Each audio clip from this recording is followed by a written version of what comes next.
అందరికీ నమస్కారం అండి. నేను నిన్ననే సినిమా చూడడం జరిగింది. ముందుగా ఈ సినిమాతో సక్సెస్ అందుకున్న చెర్రీ గారికి ప్రొడ్యూసర్గా కంగ్రాట్స్ చెప్తున్నాను నేను. మీరు ఇంక ఇట్లనే చిన్న సినిమాలు చాలా తీయాలని కోరుకుంటున్నాను.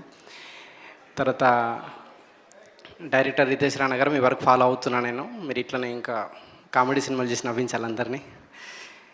తర్వాత సింహ ఇట్లాంటి సినిమాని మీరు ఇంత బాగా మోసినందుకు మీకు కంగ్రాట్స్ అండి. ఫైనల్గా చెప్పాలంటే సత్య, మీరు స్టార్ కామెడియన్ అయిపోయారు ఈ సినిమాతోని. మీరు ఇంక ఇలాగే అందరు నవ్వించాలని కోరుకుంటున్నాం.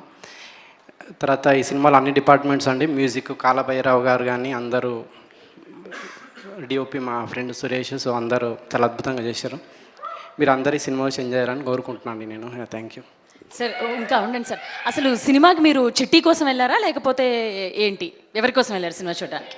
నేను చెర్రీ గారి ప్రొడ్యూసర్ కోసం వెళ్ళాను. నేను ప్రొడ్యూసర్ కోసం, అంటే నెక్స్ట్ సినిమాని లైన్లో పెట్టుకోవడానికి, అంతేనా? అంతే అంతే. ఓకే. సో మీకు ఎలా అనిపించింది అంటే జాతిరత్నాలు లాంటి బ్లాక్ బస్టర్ హిట్ని ఆ టైంలో, ఆ మధ్యకాలంలో అసలు సినిమాలే లేకుండా ఉంటే జాతిరత్నాలు అనేది థియేటర్స్లో వచ్చి నిజంగా ఒక బాంబ్ బ్లాస్ట్ లాగా అందరు నవ్వుకున్నారు. సో ఈ సినిమా మీకు ఎలా అనిపించింది? ఆ రైటింగ్ కానీ లేకపోతే రితేష్ గారి రానగారిది అది ఎలా అనిపించారు? అదే అండి, థియేటర్లో మళ్ళీ అంత వైబ్, అంటే ఆడియన్స్ అంతా నవ్వుతూ ఎంజాయ్ చేస్తూ ఉన్నారు. సో అది రితేష్ వర్క్ ఎప్పుడు ఫాలో అవుతూ ఉన్నా నేను. సో థ్యాంక్ యూ అండి. అలాగే